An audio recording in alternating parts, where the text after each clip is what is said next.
datos de la UNESCO, 4 de cada 5 estudiantes LGBTIQA+ no se sienten seguros en los colegios de Chile. Heavy. Para comenzar de esto, amiga, y de la ley despachada en el Congreso sobre educación sexual integral, Que fue desechada. así es, recibimos a Gaspar Domínguez Donoso, médico rural, magíster en salud pública, médico general de zona en la provincia de Palena, gay y constituyente electo por dicho distrito, y bien acompañado, por supuesto, ya un amigo de la casa, Leonardo Arenas de HF Chile. Un fuerte aplauso para ustedes. Bienvenidos. Hola, hola, ¿cómo estamos? Muchas gracias. Súper bien, ¿y ustedes? Gracias. ¿Bien y usted, doctor? Bien, ¿Está bien? Doctor, ¿sabes que me duele acá? Que digo 33. Es que caso, ¿sabéis que primera vez que me enfrento cara a cara a un constituyente? Es heavy, Y de la es re universidad y más encima. Felicitaciones. Muchas gracias. Felicitaciones por eso. Oye, mi Gansa estaba hablando acerca de unos datos de la UNESCO. ¿Manejan ustedes, Leo, tú, los números como en relación a esto? Bueno, es un informe de UNESCO lanzado hace 2 semanas atrás respecto en el marco de otro proyecto un poco más grande, y son bastante duros de datos. Revela que 4 de cada 5 chicos, chiques, ¿no es cierto?, sienten amenazada su presencia en los colegios. ¿Ya? Esto va unido con otro informe bastante grande que tiene que salir la próxima semana respecto de educación sexual en el mundo. Así que estamos avanzando fuertemente, ¿no es cierto?, en poner datos respecto de estos temas. Es heavy pensar que 4 de 5 es como todos. Sí, chicos, Como- y lo interesante es que según muestra este estudio, no solo es por los propios compañeros, sino que también han sentido muchas veces vulnerada su propia integridad con comentarios homofóbicos o transfóbicos desde los profesores, desde el ambiente escolar. Claro, auxiliares, directores, inspectores. Entonces esto nos habla en el fondo de un problema estructural del sistema de educación y no solo de las relaciones con los compañeros.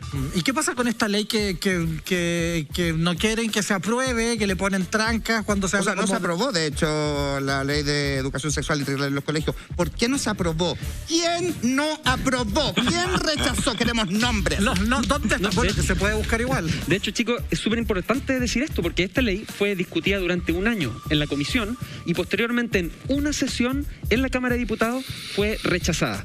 Y eso que la mayoría de las personas que estaban en la sala apoyaron esta ley. Sin embargo, la Constitución actual establece que para ciertas modificaciones de la ley hay que tener quórum supramayoritarios. Es decir, no basta que la mayoría de la sala esté de acuerdo y en este caso algunos pocos, que eran minoría, estaban en contra de la ley y por eso la ley fue rechazada en la primera sesión en la sala en octubre del año 2020. ¿Y cuántos fueron esos pocos? Mira, no me acuerdo, 65 contra 50, algo así. Perfecto. Podríamos buscar el dato, está disponible. Pero Bueno, el hecho entre es que una de ellas la diputada Pepa Hoffman fue una de las que rechazó también. el hecho fundamental, yo creo aquí, es que fueron más las personas que estaban a favor de esta ley y fueron menos las que estaban en contra. Pero la Constitución actual no nos permite avanzar en cosas como, por ejemplo, la educación sexual en la escuela. Hay un montón de cosas que terminan siendo inconstitucionales y por eso que hoy día estamos en un proceso importantísimo donde, Gaspar, tú tenés que estar ahí, pero ojo al Sharky. Tú fuiste de las Con personas uñas que y dientes. participó en la redacción. ¿Igual de la ley tengo entendido o nada que ver? No, yo no participé en la redacción de esa ley, lo que sí hoy día hay algunos constituyentes que estamos articulando, ¿no? Justamente para poder generar la discusión de este tema y ir poniéndolo sobre la mesa. Perfecto. Porque hay que decirlo, la falta de educación sexual integral en las escuelas produce violencia, produce muerte, produce miedo, dolor y en parte es también causante de toda la violencia de género y toda la violencia contra la diversidad que hoy día vemos. Oye, si nosotros- Perdón, no, dale nomás. Gracias, amiga. Si nosotros tuviéramos que hacer como un cuadro comparativo, ¿qué es lo que la gente cree que es la ley de educación sexual integral y qué es lo que en realidad es? Porque la gente como que le da miedo y piensa que vamos a ir a quién sabe qué. Sodoma y hacer- Gomorra, piensa la gente. ¿Perdón? Sodoma y Gomorra, piensa que es la gente. Sodoma casi. y Gomorra, Los piensa- conservadores de este país, pues, amiga. Entonces, ¿cómo podemos hacer ahí una diferencia? ¿Qué es lo que la gente cree y lo que en realidad es? Bueno, en realidad la ley de educación sexual integral y la educación sexual en general en el mundo tiene que ver con, primero, lo que nosotros ya más o menos conocemos, que tiene que ver con las enfermedades, con el mundo biomédico. Pero la educación sexual también se relaciona fuertemente con la cultura, los valores y la comprensión del género, de la identidad del propio cuerpo, el consentimiento, cosas que hoy día no se hablan. Entonces no es solo poner condón, enfermedad de transmisión sexual, va mucho más allá de eso. Y es por eso que el concepto hoy día es educación sexual integral. También se le pone el apellido con enfoque de género, que en el fondo busca ampliar la mirada.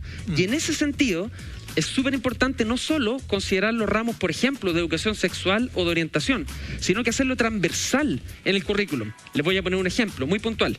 Imagínate, por ejemplo, un profesor de historia hablando de que una familia migró de un lugar a otro y que el papá se llevó a sus hijas, a las hijas y a la señora, se las llevó para otro pueblo.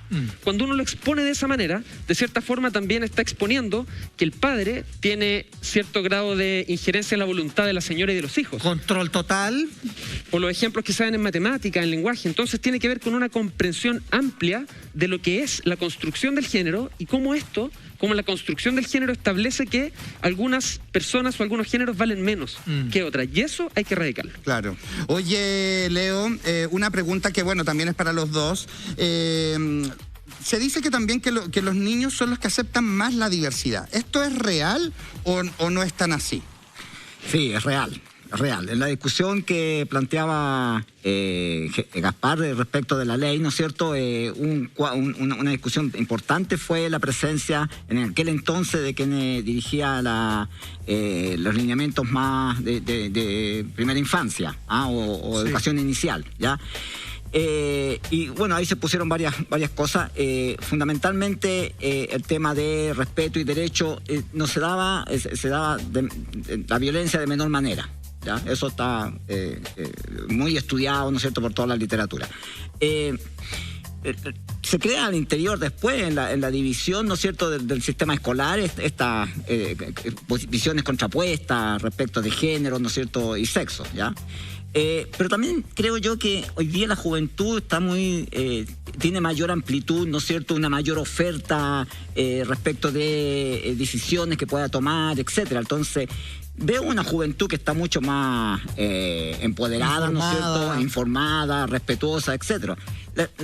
Lo que estaba planteando recién Gaspar, ¿no es cierto?, respecto a la ley, es una etapa que ya está cerrada, ¿no es cierto?, pero hemos manifestado este mismo grupo de personas y de organizaciones que, junto con la diputada Roja, impulsamos el proyecto de ley de educación sexual, ahora un manifiesto para que esto quede establecido al interior de la Constitución. Es un manifiesto que varios constitucionales elegidos para la Constitución ya han firmado, ¿no es cierto?, y que se ponga el tema desde, como lo dice Gansa, desde la primera infancia, ¿no es cierto?, pero también más allá del colegio. Es decir, la educación sexual es de toda la vida también, y eso hay que empezar a ampliar. Las casas. Indudablemente. Es decir, Gaspar tiene un punto muy interesante en función de que porque en la Constitución, ¿no es cierto?, es la que debería asegurar el tema de la educación, ¿no es cierto?, que hoy día está entrampado por el derecho preferente de los padres y madres, ¿no es cierto?, en el tema de educación, que no sirve como protección a los niños, sirve como obstáculo, ¿no es cierto?, como coartar la libertad de los niños al acceso, ¿no es cierto?, a la información necesaria. Ese es un temazo. Oye, Gaspar, ¿y cómo se llama? ¿Es posible, tú crees, que en esta nueva Constitución, que bueno, empieza mañana domingo, ¿cuándo llegaste a Santiago? Llegué el jueves. El jueves, imagínate, y ya mañana tenés que levantarte temprano y todo. ¿Tú cómo ves esto de que va a poder ser efectivo esta como ley de educación sexual integral ahí? ¿Cómo veis la cancha? Mire, yo veo la cancha llana. Y por lo siguiente, si uno revisa la discusión de la ley, que salió rechazada, fue rechazada en parte porque muchos de los argumentos que estaban sobre la mesa era lo que decía Leo, el derecho preferente de los padres a decidir la educación de los hijos. Claro. Y eso en realidad, miren... Son mis hijos. Claro, con mis hijos no. Con pero mis chicos, hijos no. Los niños y las niñas y los niñes crecen en sus casas y efectivamente el derecho de los padres está implícito, está de facto porque la crianza ocurre en el hogar. Sí. Entonces hay quienes plantean que quizás no es necesario describir eso en la Constitución y les voy a dar una pista. De los 155 convencionales constituyentes, si uno revisa explícitamente en el programa solamente de una lista está el derecho preferente de los padres. De la lista de Chile Vamos. En las demás listas no está descrito eso. Qué curioso. Entonces, Sí, ¿no? entonces, la verdad, yo creo que es bastante probable que simplemente esto no quede explícito. Y eso, que parece tan razonable, ¿cierto? Claro. El derecho preferente de los padres, uno como que parece lógico, simplemente eso se ha utilizado para avanzar o para impedir que se avance en las políticas que permiten formar ciudadanos integrales con enfoque de derechos humanos. O sea que tú le ves una cosa positiva. Por cierto, yo creo que no va a quedar, y en el caso de que quede, debería quedar explícito entonces que el derecho preferente, siempre y cuando esto no menoscabe la dignidad y la integridad de niños, niñas y adolescentes. Porque no enseñarle eso a un adolescente se relaciona directamente con falta en su integridad y en su dignidad, como los datos de la UNESCO lo revelaron. Y finalmente quería dejar algo súper claro. No es lo mismo el sexo que el género, que probablemente muchas de las personas que nos escuchan hoy día no lo tienen tan claro. Sí. El sexo tiene que ver con los genitales y es algo biológico. El género es una construcción social. Y cuando uno es chico, o cuando uno es chico y en el colegio hacen trabajos, al niñito le toca el celeste y a la niñita le toca el rosado. Así es. Y no existe muchas veces posibilidad de usar el otro color. Y si tú quieres usar el otro color, te expones también no solo a los maltratos de los compañeros, sino también de los profesores o del establecimiento. Y un conflicto interno con tu identidad y muchas otras cosas. Es como cuando al niño cola le preguntan, ¿y tenís polola? ¿Qué niñita te gusta? Entonces, tenemos, yo creo que... Y al niñito, hombre, ¿qué equipo de fútbol te gusta? Terrible. Oye, ya